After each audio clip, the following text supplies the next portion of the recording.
Welcome to the Music Reel. I'm your host, Nicola Burton. Today, I'm very happy to be speaking with Katie Stewart. Now, Katie is the Music Business Manager for the Victorian Music Development Office, and she's talking to me today from Melbourne. Katie, it's a pleasure to meet you. Hey, Nicole. Happy to be joining you. Well, yes, we've just had a chat about what it's like in Melbourne. So I'm very glad to see your cheery face. I think you're coping with it very, very well. So kudos to you, because mental health is everything, as you know. So I wanted to talk to you today because I kept seeing Fair Play coming up in all my social media feeds.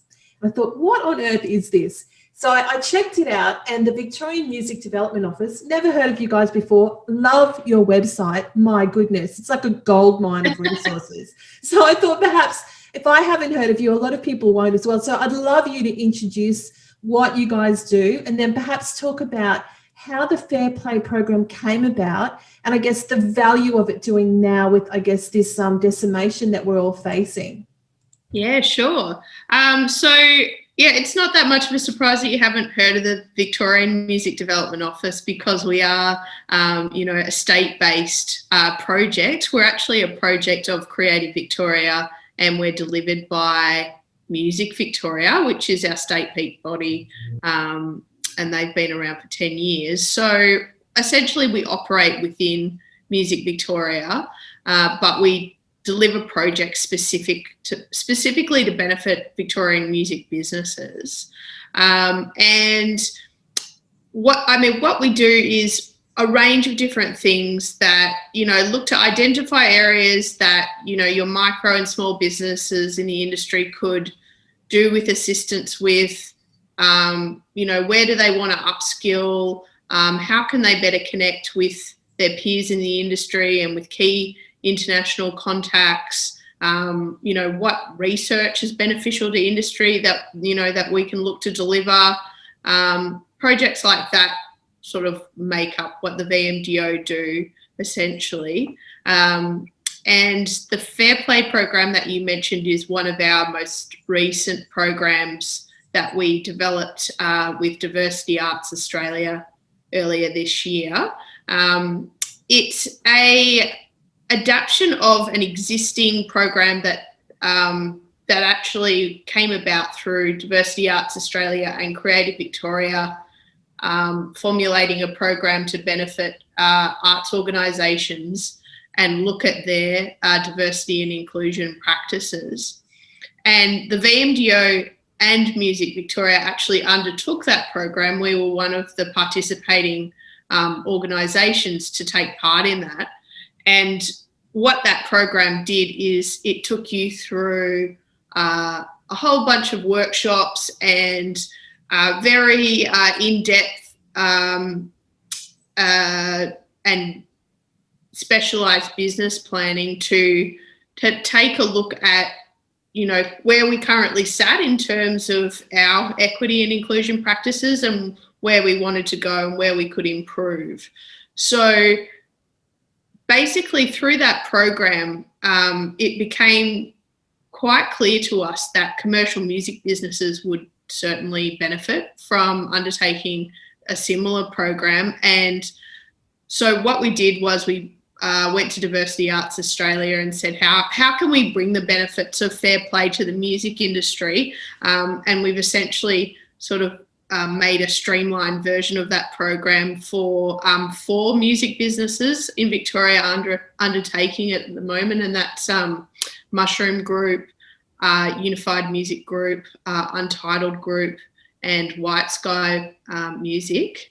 And they do a whole bunch of workshops with a variety of different trainers from First Peoples, cold and deaf and disabled backgrounds. And then they also write their equity and inclusion action plans. That is essentially a document that lays out their short and long-term goals for the future. I love it. I think that every music business in this country needs to participate in a program like that. So if you can organise that for us, Katie, we'd be right onto it. I'd love to. We've had our agency for 30 years this year, and just observing the data over the last 30 years, definitely we need some changes when it comes to diversity.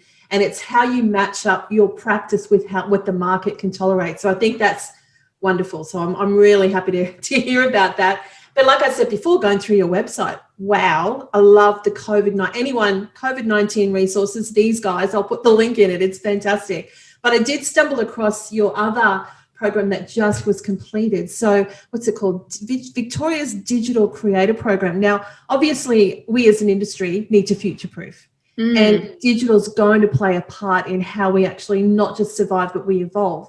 Can you talk a little bit? I know that this program's finished, but take us through a little bit about it, but just to give us an idea of, I guess, another perspective of where we can head with digital. Yeah, sure. So this program actually came about pre-pandemic, so it was very well timed, but it was certainly an area that we'd identified that music businesses and also musicians were really eager, to learn more about and to upskill in.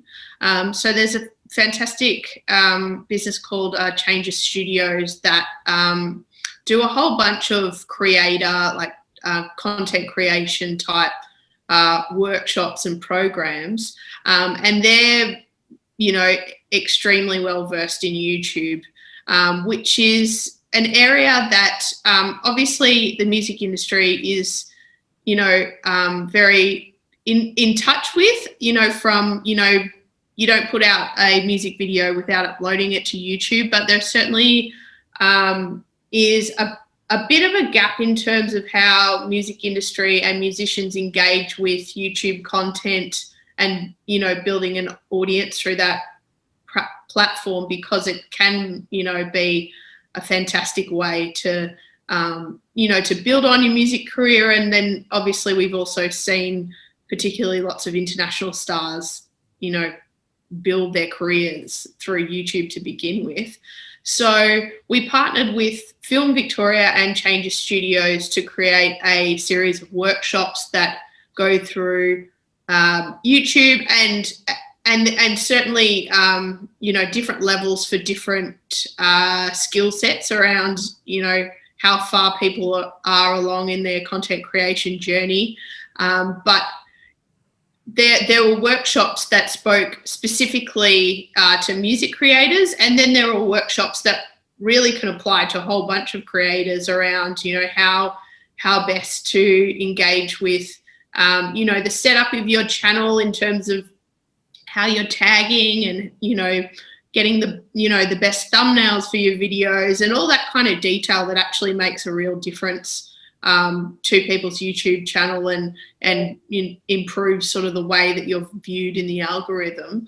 So that program was a whole series of workshops that recently finished up, but there was also another component to it, which was an accelerator program, which took a small group of content creators, both in music and in film and from other areas, through a series of in-depth small group workshops to really, take a look at their content creation and try to boost their skill set and support them. So, they could go on to keep building a bigger audience through that channel.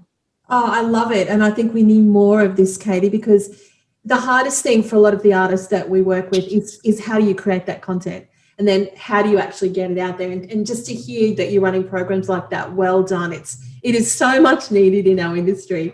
And let's talk about, the year that we've had this year for our industry. You've got a lot of our industry supply chains facing like an extinction level event. Let's just say that. But they're quite concerned about how they can build in capacity to survive. What are your thoughts generally? You've been in this industry a long time. You're working these programs. What are your thoughts on some sort of possible roadmap to recovery as a general thought for our industry? Yeah, sure. I mean, it's certainly a challenging question, and when we talk about live music businesses in particular, we're certainly going to be guided by health directives for a little bit longer. There is going to be, and I'm sure we're going to see that quite soon, a really big push outdoor events, and an emphasis there, and how can we engage better with public spaces, and how can we integrate music in our everyday life. The roadmap, I think, while everyone is looking for it, is still is something I think that we will continue to have to build as we go. And we are fortunate that we have a lot of peak bodies and a lot of trade associations and groups in the music industry really coming together to try to support that process, and returning to events in a safe way. We've seen the Leaf Group put together their COVID safe guidelines last week and release that document to support the industry. But we're certainly going to have a challenging, probably, year or more ahead, but hopefully, we've had a few industry key figures predict a really strong return, particularly to live music, come end of 2021, come 2022, and a lot of consumer confidence and economic growth around that time. So I think that there is a really hopeful message in that a lot of our key workers in the industry, artists, businesses, can hopefully see a really huge return not too far in the distant future. I'm hoping that it's as optimistic as you're saying, and I'm hoping that it is an opportunity, because I guess when JobKeeper finishes in March, we want to make sure those people can hang in there until we get back in 22. So it sounds like we do have a bit of an opportunity facing us, and thank goodness we have so many great organisations like yourselves that are sort of shining a light to make sure we can all get to the end goal together, which is wonderful. Look, Katie, thank you so much for telling us about what you guys do. It actually fills me with optimism to know we have people like you out there that are actually just, building capacity for our businesses while all this is going on, which is something we very much need. So, Katie, Stewart, thanks for adding your voice to this conversation. Thank you so much.